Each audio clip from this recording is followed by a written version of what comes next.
మనం ప్రస్తుతం ప్రజాభవన్ దగ్గర ఉన్నాము. ఇక్కడ ప్రతి మంగళవారం ప్రజావాణి నిర్వహించడం అనేది జరుగుతుంది ప్రభుత్వం ఆధ్వర్యంలో.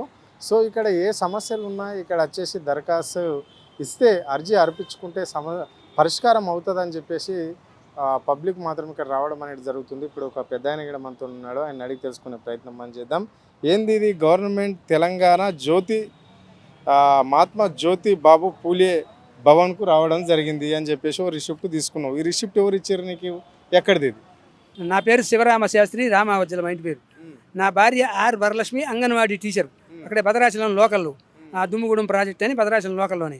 నేను అదే ఉమ్మడి ఖమ్మం జిల్లాలో అంగన్వాడీ ఆఫీసుల్లో 4th క్లాస్ ఎంప్లాయీస్గా 1992 నుంచి పనిచేస్తున్నాను, నవంబర్ నుంచి. నా భార్య 1991 నుంచి పనిచేస్తుంది. నా భార్య జాబ్లో చేరకముందు 1987లో బీకాం పాస్ అయింది. నేను జాబ్లో చేరకముందు 1986లో BA sociology, Hindi BA DA degree pass అయ్యా. నా భార్యకి ప్రమోషన్ ఇవ్వలేదు, నాకు ప్రమోషన్ ఇవ్వలేదు. లంచాలు ఇచ్చిన వాళ్ళకి ఇస్తున్నారనమాట. తక్కువ చదువుకున్న వాళ్ళకి, దొంగ సర్టిఫికెట్లు పెట్టిన వాళ్ళకి, వాళ్ళందరికీ ఇస్తున్నారు. న్యాయం చేయమని నేను జిల్లా కలెక్టర్ దగ్గర నుంచి మళ్ళీ ఇక్కడ director women and child welfare department Sarathi studio దగ్గర ఉందన్నమాట. అక్కడికి కాలు తిరిగేట్టు నేను తిరిగి రిటైర్ అయిపోయినా. ఎన్ని చేసినా కూడా న్యాయం చేయట్లే. దీంట్లో నాకు ఒక వికలాంగులరైన 35 సంవత్సరాలు మెంటల్లీ హ్యాండిక్యాప్డ్, ఫిజికల్లీ హ్యాండిక్యాప్డ్ కుమార్తె ఉందన్నమాట. ఆ అమ్మాయి వైద్యం కోసం బెంగళూరులో ఆపరేషన్ చేయాలంటే 30 లక్షలు కావాలట. నా భార్యకి అంగన్వాడీ టీచర్ జీతం వచ్చేది ఆమెకి 13,000. గతంలో ఎప్పుడో 200, 300 చేరిందామా. నేను ఫస్ట్ రోజుకి 20 రూపాయలు చొప్పున చేసా. నాకు పర్మనెంట్ చేసినప్పుడు 1100 అయింది నాకు. అది నా భార్య, ఇంకో 2 పిల్లలు ఉన్నారు, వాళ్ళని చదివించుకుంటూ ఆ అమ్మాయి ఆపరేషన్ చేయించలేకపోయా. ఈ నా ఇబ్బందులు పడుతూ నేను ఉమెన్ వెల్ఫేర్ జిల్లా ఆఫీసర్ని, రీజనల్ ఆఫీసర్ వరంగల్లో ఉంది ఆఫీసర్ని, హైదరాబాద్లో డైరెక్టర్ గారిని, ఆ సెక్రటరియట్లో ప్రిన్సిపల్ సెక్రటరీ గారిని, నా భార్య గురించి నేను వచ్చి మా బిడ్డ వికలాంగురాలైన బిడ్డను తీసుకొచ్చి కలిసాం న్యాయం చేయమని. ఏమీ చేయట్లేదు అనమాట. ఆమెకు కనీసం వికలాంగురాలు 100% వికలాంగురాలన్నమాట. ఆ పెన్షన్ కూడా ఇవ్వలేకపోయింది ఆ డిపార్ట్మెంట్ ఆమెకి, అమ్మాయికి. నా భార్యకి ప్రమోషన్ ఇవ్వట్లే, నేను ప్రమోషన్ ఇవ్వట్లే. ఏం చేయలేక నేను తిరిగి ఆ యాస్ట్ వస్తుంది. మరి ఇప్పుడు ఈ ప్రమోషన్ అంతా అడ్డుపడుతున్నది ఎవరి దగ్గర లంచాలు తీసుకొని ఏ అధికారి ఎవరికి కట్టబెడుతున్నాడు మీకు ఇచ్చే ప్రమోషన్ వేరే వాళ్ళకు? ఆ డిపార్ట్మెంట్లో మినిస్టీరియల్ స్టాఫ్ అని ఉంటారు అనమాట. దాంట్లో జాయింట్ డైరెక్టర్ అడ్మినిస్ట్రేషన్ వాళ్ళు, కింద రీజనల్ జాయింట్ డైరెక్టర్ 5 వరంగల్లో, district women welfare officer Khammam, ఉమ్మడి ఖమ్మం జిల్లాలో 10 వరకు ఉండేది. ఇప్పుడు భద్రాద్రి కొత్తగూడెం జిల్లా చేశారు మాది. ఈ జిల్లాలు మారిన తర్వాత అంతకుముందు వాళ్ళకి అధికారం ఉండేది అనమాట, ఈ ప్రమోషన్లు ఇచ్చే అధికారం. వాళ్ళు ఏం చేశారంటే అంగన్వాడీ నుంచి టీచర్ నుంచి సూపర్వైజర్ ప్రమోషన్ ఇవ్వాలంటే వాళ్ళు డిగ్రీ పాస్ అవ్వాలన్నమాట. ఆ డిగ్రీ పాస్ అయితే అప్పుడు పోస్టులు వేలల్లో ఉన్నాయన్నమాట. క్యాండిడేట్లు ఎక్కువ ఉంటే పరీక్ష పెట్టాలి, పోస్టులు ఎక్కువ ఉండి క్యాండిడేట్ తక్కువ ఉంటే పరీక్ష పెట్టక్కర్లేదనమాట. మా భార్య అట్లా దరఖాస్తు పెట్టిందనమాట. నా భార్య దరఖాస్తు పెట్టి నాకు ఇట్లా ప్రమోషన్ ఇప్పించండి అని ప్రాపర్ ఛానల్లో దరఖాస్తు పెట్టినా కూడా ఇవ్వలేదనమాట. ఏం చేశారంటే 10th క్లాస్ అంటే వాళ్ళకి లంచాలు కావాలన్నమాట. ఈ డైరెక్ట్ పాస్ అయిన వాళ్ళకి ఇస్తే ప్రమోషన్లు ఇస్తే లంచాలు రావన్నమాట. ఏం చేశారు, అప్పుడు ముఖ్యమంత్రి చంద్రబాబు నాయుడు గారు ఉన్నాడు అనమాట 1998 ప్రాంతంలో. అంగన్వాడీ వీళ్ళ మీద జాలితో వాళ్ళు సేవ చేస్తున్నారని ఆయన ప్రమోషన్ కల్పించిండు అనమాట, అవకాశం ఇచ్చిండు. ఏం చేసిండు, ముందు డిగ్రీ పాస్ అయిన వాళ్ళకి ఇమ్మన్నారు. డిగ్రీ పాస్ అయిన వాళ్ళు ఎవరు లేరనమాట రాష్ట్ర స్థాయిలో. ఉమ్మడి రాష్ట్రంలో కూడా నా భార్య ఒకటే ఉందన్నమాట డిగ్రీ పాస్ అయినా. ఉంటే పోయి దరఖాస్తు నాకు కల్పించండి అని ఏం చేశారు, ఆ పక్కకి తప్పించి దరఖాస్తు చెత్తబొట్టలో పారేశారు. 5 సంవత్సరాలు సడలింపించి ఎన్ఓఎస్ పాస్ అయ్యి 10th పాస్ అయిన వాళ్ళకి, దొంగ సర్టిఫికేట్ పెట్టిన వాళ్ళకి ప్రమోషన్లు ఇచ్చే పరీక్ష నామకే వాస్తే పరీక్ష 96లో 97లో పెట్టారనమాట. నా భార్యకి పరీక్ష రాసే అవకాశం కూడా కల్పించలేదు ఆమెకి. కొంతమందికి దొడ్డిదారిని ఇచ్చారనమాట 5 సంవత్సరాలు. అదే భద్రాచలంలో కనకరత్నం, సలోమి, ఇంకో ఉమాదేవి అనే ముగ్గురికి మా భార్య పనిచేసే దాంట్లోనే వాళ్ళు జాబులో చేరకముందు పాస్ అవ్వాలి, తర్వాత పాస్ అయ్యారన్నమాట డిగ్రీలు. వాళ్ళకి 5 సంవత్సరాలు కండిషన్ సర్వీస్ మీద ఇచ్చారు. నా భార్యకి లేదు, బయట వాళ్ళకి వేరే వాళ్ళకి ఇచ్చారు. నా అంగన్వాడీ ట్రైనింగ్ సెంటర్లోను, క్రష్ సెంటర్లోను పనిచేసే వాళ్ళకి వాళ్ళు డిగ్రీ పాస్ అయిన వాళ్ళకి 5 సంవత్సరాలకి ఇచ్చారు. నా భార్య 7 సంవత్సరాల సర్వీస్ అనమాట ఆమెకి. నా భార్యకి కల్పించమని దరఖాస్తు పెట్టుకున్న అక్కడ అప్పుడు ఉందన్నమాట ఆర్జేడీ వరంగల్లో అనమాట, ఉమ్మడి రీజనల్ కార్యక్రమం. ఆమెను పోయి కలిసినాం స్వయంగా. కలిస్తే ఆ కలెక్టర్ గారు కూడా కల్పించమని చెప్పినా కూడా పట్టించుకోలేదు, ఆమె లెక్క చేయలే. అంత అవినీతికి లంచగొండితనానికి మారిపోయారనమాట. ఈ విషయం చెప్పినావా ఇక్కడ దివ్య మేడం కావచ్చు, లేకుంటే చెన్నారెడ్డి కానీ ఇట్లా నాకు ప్రమోషన్ ఇస్తలేరు, లంచం అడుగుతున్నాడు, ఆ అడిగిన అధికారి పేరు కూడా చెప్పినావా ఇక్కడ? చెప్పినాం. చెప్తే మళ్ళీ ఏం చెప్పానంటే ఆ కమిషనర్ గారిని కలవండి అనేసి ఇప్పుడు చిన్నారెడ్డి గారు కలిసి చిన్నారెడ్డి గారు రాశారు. ఇప్పుడు చాలాసార్లు తిరిగినావు కదా నువ్వు, నీకేం జరిగింది, న్యాయం చేయలేదా అని అడుగుతున్నారు చిన్నారెడ్డి గారు. వారికి తెలియదు అనమాట కింద లంచాలు తీసుకుంటున్నారని, వాళ్ళు తీసుకుంటున్నారని. రాయగానే న్యాయం చేసేస్తారేమో అనుకుంటున్నారు. అది 4 సంవత్సరాల నుంచి ఈ కాంగ్రెస్ గవర్నమెంట్ వచ్చిన దగ్గర నుంచి ప్రజామంచుడు నా గురించి నా భార్య గురించి తిరుగుతూనే ఉన్నాం. తిరిగి ఆఖరికి నా బిడ్డ కూడా నేను ఈ తిరుగుతూ ఉంటే, నాకు ఈ ప్రమోషన్ల గురించి దాన్ని తిరుగుతూ ఉంటే నా బిడ్డ నేను అందుకోలేకపోయా. ఆ బిడ్డ చనిపోయింది అనమాట. నేను ఇన్ టైంలో అంటే నాకు ఆర్థికంగా నాకు భారం అయిపోయి నేను ఆపరేషన్ చేయించలేక బెంగళూరులో. అదే నాకు నా భార్యకు ఆ గవర్నమెంట్ నామ్స్ ప్రకారం ఆ ప్రమోషన్ ఇచ్చుంటే నేను ఆ బెంగళూరు తీసుకెళ్ళి నా బిడ్డను బతికించుకునేవాడినమాట. హ్యాండిక్యాప్డ్ అమ్మాయిని, ఆ అమ్మాయిని కోల్పోయా. కమిషనర్ ఆఫీస్లో పోయి కలిసాను నేను. ఇప్పటికీ ఈ ప్రజాభవన్ దగ్గరికి ఎన్నిసార్లు వచ్చినావు నువ్వు, ఎన్నిసార్లు అర్జీ ఇచ్చినావు? మరి ఇక్కడ అధికారులు చివరిగా ఏం చెప్పదలుచుకుంటున్నారు నీకు?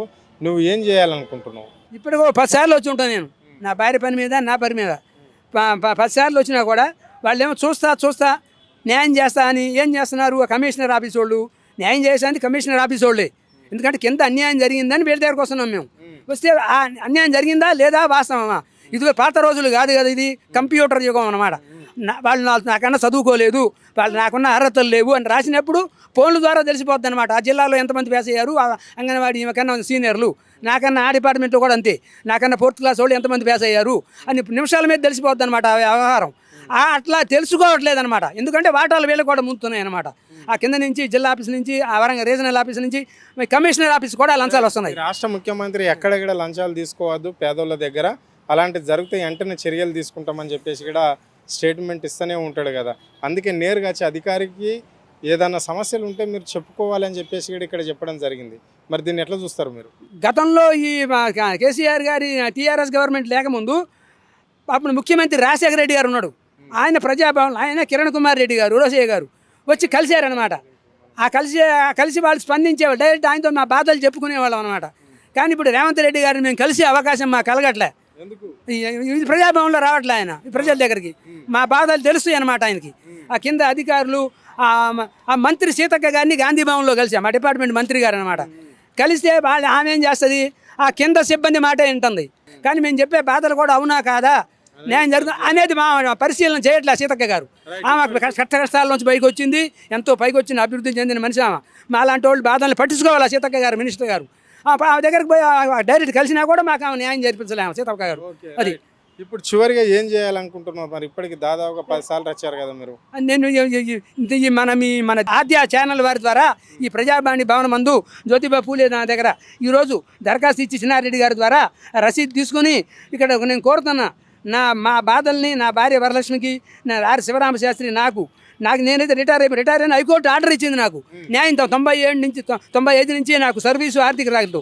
ఆ హైకోర్టు ఆర్డర్ని కూడా ఖాతరు చేయట్లేదు వాళ్ళు, అంతా లంచగొండోళ్ళు అనమాట వాళ్ళు.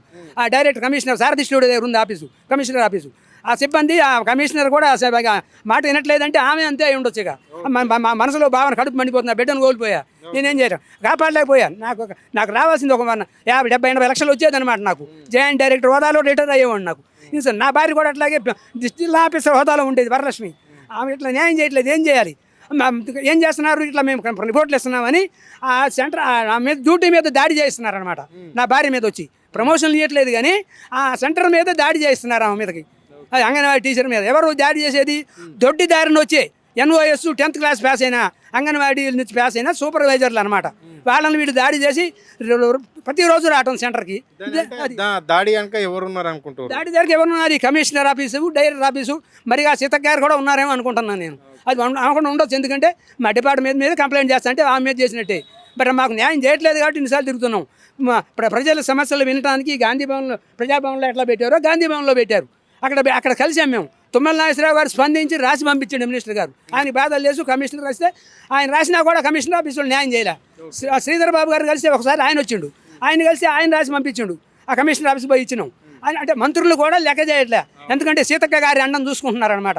ఆ సీతక్క గారికి కాస్త మా ముఖ్యమంత్రి రేవంత్ అన్నగారు తెలియజేయాలన్నమాట ఈ ప్రజల బాధల్ని. నా భార్య వరలక్ష్మి, శివరామ శాస్త్రి వస్తే నా మెడగా తీసేస్తాను, నా బిడ్డ పోయింది ఏం కాదు, నాకు చస్తే చచ్చిపోతా వాళ్ళ కోసం నేను. అది ఆద్య టీవీ వాళ్ళ ద్వారా నా భార్య వరలక్ష్మికి, నాకు, ఆర్ శివరామ శాస్త్రి నాకు ఆ కోర్టు ఇచ్చిన ఆర్డర్ని అమలు చేయమని హైకోర్టు ఇచ్చిన ఆర్డర్ నాకు ఎప్పుడో ఇచ్చి 2 సంవత్సరాలు అయింది. కోరిక ఆర్డర్ ఇచ్చి నాకు నా రాయితీలు నాకు ఇప్పించమని, నా హోదాతో సహా ఆయమని. నా భార్యకు నేను వీళ్ళ అధికారంలో ఉంది కాబట్టి నేను కోర్టుకు వెళ్ళలే, ఇంకా ఈ నెలలో అయిపోద్ది, ఆమె కూడా అధికారం కోల్పోద్ది. ఇంకా ఆ కోర్టుకు వెళ్ళినా న్యాయం జరగదు అనమాట. ఆ లాయర్ని లొంగ తీసుకుంటున్నారు, నేను పెట్టుకున్న లాయర్ని లంచాలు ఇచ్చేసి. అక్కడ నడవనట్లే. ఒక కేసు ఒకసారి ఆర్డర్ వచ్చింది, రెండో ఆర్డర్ రానివ్వట్లే. అంత దూరం ఇంతవరకు కౌంటర్ వేయలేదు వాళ్ళు. అట్లా అన్యాయం చేస్తున్నారు అనమాట.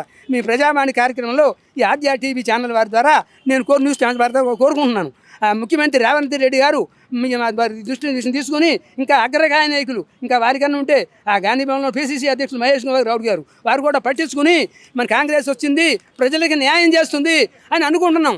కాంగ్రెస్ వచ్చింది ఆ రాజీవ్ గాంధీ గారు, రాహుల్ గాంధీ గారు, సోనియా గాంధీ గారు నీతి న్యాయమైన పాలన అందించాలి అని చెబుతున్నారన్నమాట.